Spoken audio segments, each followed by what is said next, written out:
Mes frères et sœurs bien-aimés, je me tiens debout devant un amphithéâtre vide pour vous souhaiter la bienvenue à cette conférence générale historique d'avril 2020 de l'Église de Jésus-Christ des Saints des Derniers Jours. Lors de celle d'octobre 2019, lorsque je vous ai promis que cette conférence d'avril serait mémorable et inoubliable, j'étais loin d'imaginer que je m'adresserais à un auditoire visible de moins de 10 personnes, ce qui rendrait cette conférence si mémorable et inoubliable pour moi. Néanmoins, l'assurance que vous y participez par voie électronique et la belle interprétation par le chœur de It is well with my soul sont d'un grand réconfort pour mon âme. Nous avons strictement limité l'assistance à cette conférence générale dans notre désir d'être de bons citoyens du monde et de faire tout notre possible pour circonscrire la prolifération du coronavirus. Ce virus a une grande incidence. Il a aussi temporairement modifié nos réunions de l'Église, l'œuvre missionnaire ainsi que l'œuvre du Temple. Bien que les restrictions actuelles concernent un virus virulent, les épreuves personnelles de la vie s'étendent bien au-delà de cette pandémie. Les épreuves futures pourront être le résultat d'un accident, d'une catastrophe naturelle ou d'un chagrin personnel inattendu. Comment pouvons-nous supporter de telles épreuves ? Les personnes qui sont préparées n'ont aucune raison de craindre. Bien sûr, nous pouvons faire nos propres réserves de nourriture et d'eau et épargner de l'argent. Mais il est tout aussi crucial que nous fassions des réserves spirituelles personnelles de foi, de vérité et de témoignage. La quête suprême de notre vie est de nous préparer à rencontrer notre Créateur en nous efforçant quotidiennement de devenir davantage semblables à notre Sauveur Jésus-Christ. Et nous faisons cela en nous repentant quotidiennement et en recevant son pouvoir purificateur, guérisseur et fortifiant. Alors nous pouvons éprouver une paix et une joie durables, même dans les moments de grande turbulence.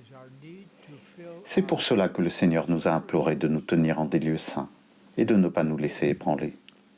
Cette année, nous célébrons le bicentenaire de l'un des événements les plus importants de l'histoire du monde, l'apparition de Dieu le Père et de son Fils bien-aimé Jésus-Christ à Joseph Smith. Durant cette vision exceptionnelle, Dieu le Père a montré Jésus-Christ et a dit « Voici mon Fils bien-aimé, écoute-le ». Cette exhortation adressée à Joseph est destinée à chacun de nous.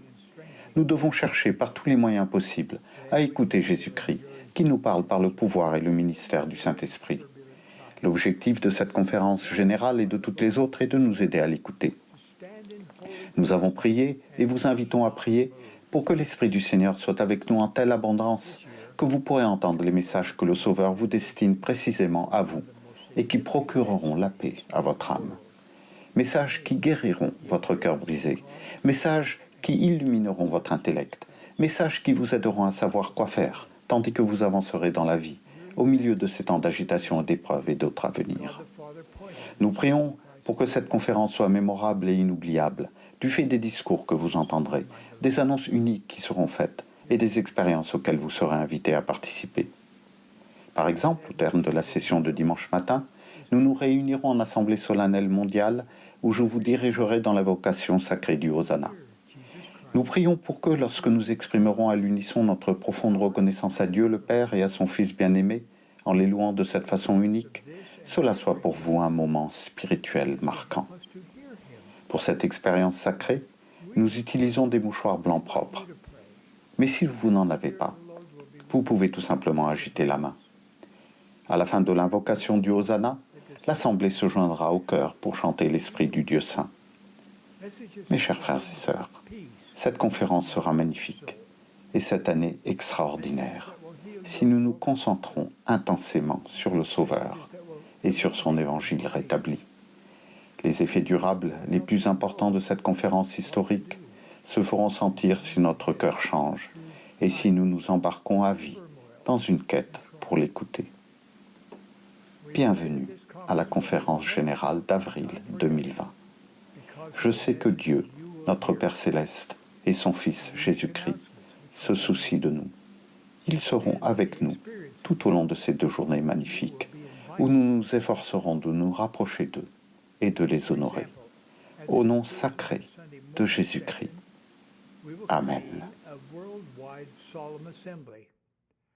When I will lead you in the sacred Hosanna shout. We pray that this will be a spiritual highlight for you as we express in global unison our profound gratitude to God the Father and His beloved Son by praising them in this unique way. For this sacred experience, we use clean white handkerchiefs. But if you do not have one, you may simply wave your hand. At the conclusion of the Hosanna shout, the congregation will join with the choir in singing, "The Spirit of God." My dear brothers and sisters, this conference will be magnificent. This year will be extraordinary as we focus intently on the Savior and His restored gospel. The most important lasting effects of this historic conference will be as our hearts change and we commence a lifelong quest to hear Him.